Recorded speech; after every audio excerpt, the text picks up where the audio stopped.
Okay, my lovely ladies and gents, I hope that you're enjoying the sounds of the ocean. This time I thought I'd go for some slightly different ASMR. Now, I'm filming this in advance because tomorrow, the 1st of August, is going to be my birthday, so obviously I'll be off. Thank you in advance for anyone that wishes me happy birthday. Just know that I probably will not be focusing a lot on my YouTube or anything because I'll be with family, obviously spending time with my wife, having a good time. My official birthday event will be on the 5th of August, where we'll be doing a special showcase of the update that should be coming. I believe it should be Wind Fury dropping along with the repeater rework. I'm really not sure. I'll have to double check, but we'll probably get more news close to the date. Anyway, regardless, we will have fun on that day.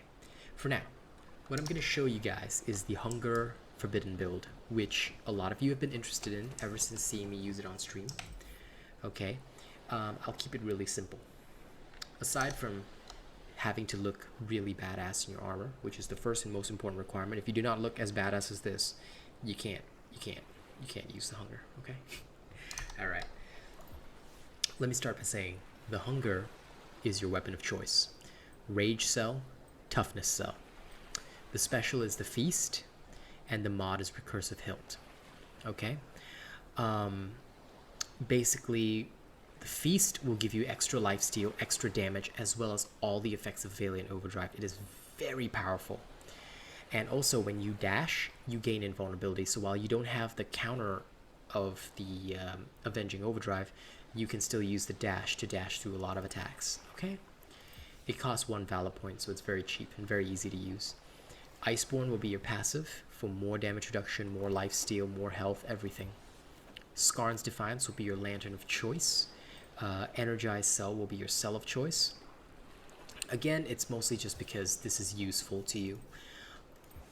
Your headgear will be the Agaric Canopy. It comes with Parasitic, and you have a sturdy cell. You will be using the Boreal Resolve for your chest piece. It comes with another sturdy cell. The Time Weave Gauntlets will be your gloves. You put in a Berserker cell here. Now, there is something you can do if you really want to. Okay, it's genuinely up to you if you want to do this. I don't normally encourage it, but if you don't like Overpower, right, you can actually swap this for the Adversary's Wrath, which will give you Etheric Evasion, which gels well with the dash. Okay, if you don't like Overpower. Me, I like Overpower. So, Berserker Cell in here. Okay? Your legs are the Volcanic Treads with a Tenacious Cell. What will this build give you overall? Let's have a look-see, shall we? Okay, you've got a +6 Rage, which means that every 15 seconds when you take damage, you get 20% boosted damage. This triggers together with your Feast ability, constantly sapping your health, so it's very good. Sturdy prevents you from being staggered. Now, this will not trigger together with a Feast ability, so until a behemoth hits you, your Sturdy stays up, so it's, again, very useful. Tenacious. You've got 1,200 hit points with this, 1,200 hit points, yes, with this build. You will get 24% bonus damage baseline. Now, it will drop, but again, the Feast empowers you, and you will lifesteal it all back, so don't worry about this. Berserker, 20% bonus damage in exchange for 150 max health. That's why Toughness is here to counteract that.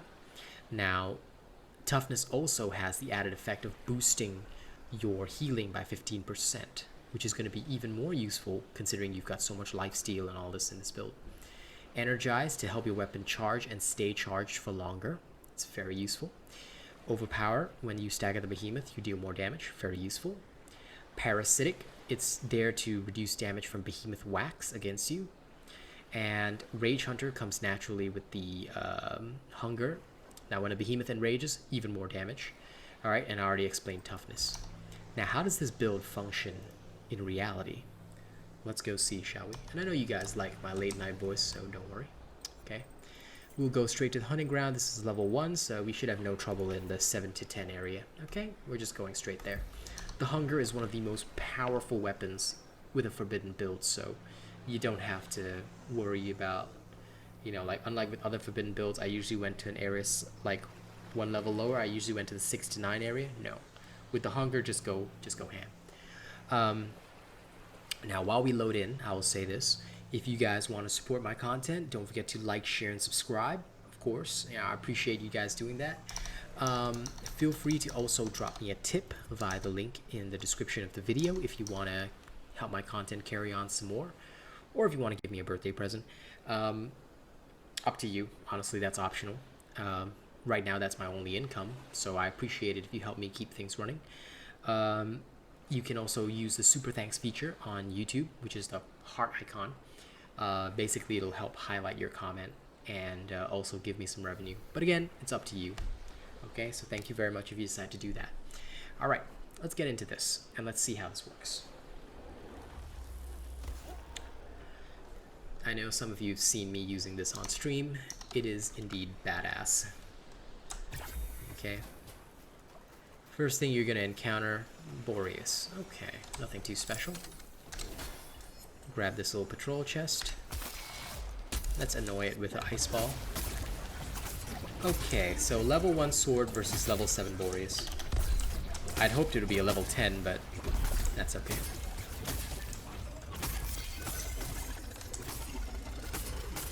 And I would have had some cooler swag if it was level 10.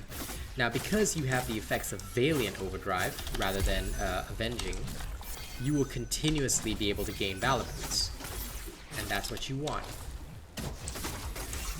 The dash swipe is great, but sometimes the Valiant Overdrive dash is great for chasing behemoths like this. Now, one thing which you have to be very careful of is that the hunger cannot heal. Lifesteal doesn't work while the Boreas is in his ice armor. But once it's off of him, feel free to go back to your life-stealing ways. Okay? Just don't play too dangerously.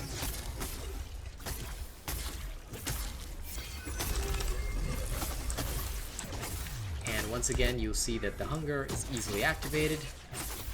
Just go ham while ignoring attacks. Okay.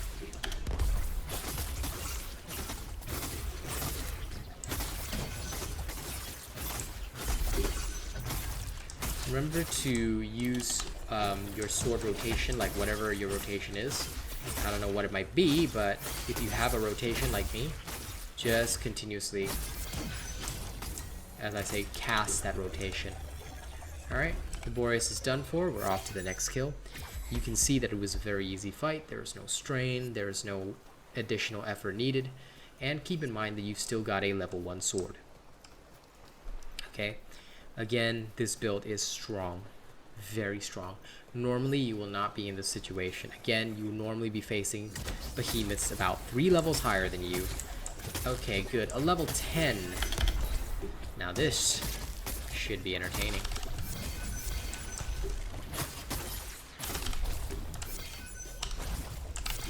Now, use the dash freely, but once your ability is built up nicely enough, use your Valor freely. Alright?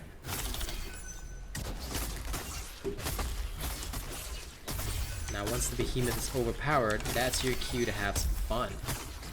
Okay?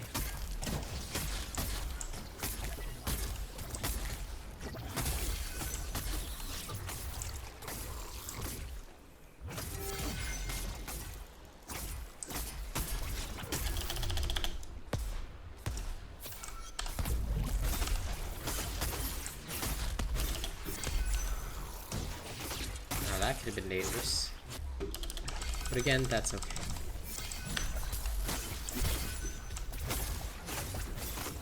The risk is part and parcel of the whole thing, isn't it? And again, what you need to realize is that you normally won't be fighting something 9 levels above you. You just won't. So, enjoy the fight.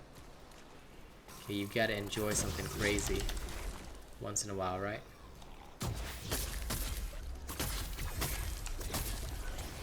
Look at this situation.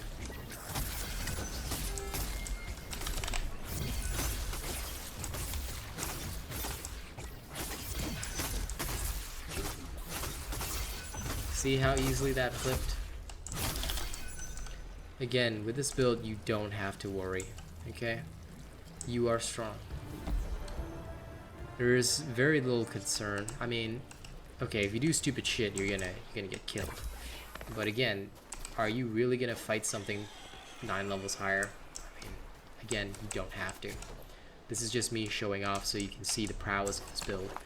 Normally, you'd be facing something roughly.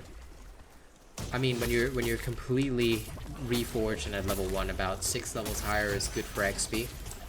But I mean, even if you go to the extreme like I did, you know, you should be able to handle yourself, especially in a team. Like, we were smoking things in teams, so, you know, if you're alone, yeah, you don't have to go too extreme, but you'll be able to control the pacing of your leveling very easily.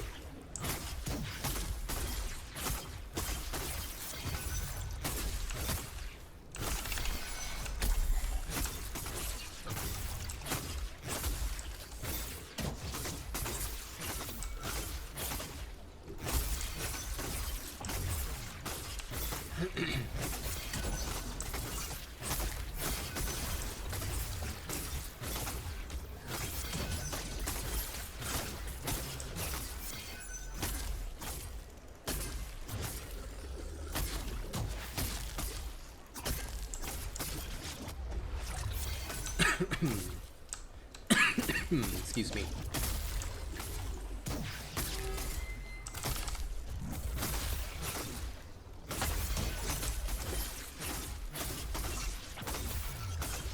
Okay. See that? Behemoth down. Okay.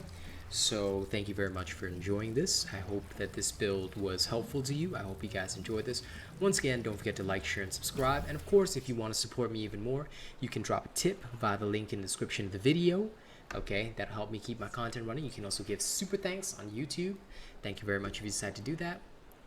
Let's head over to the tipper scene. Thank you so much to Bravo7910, Idjit751, Breachinator, Gussie Marie, Sean, Lewis Grave, Druzy GG, Limitsuki PC, Vamps, and Savi Uzumaki. Thank you so much for being my tippers this July.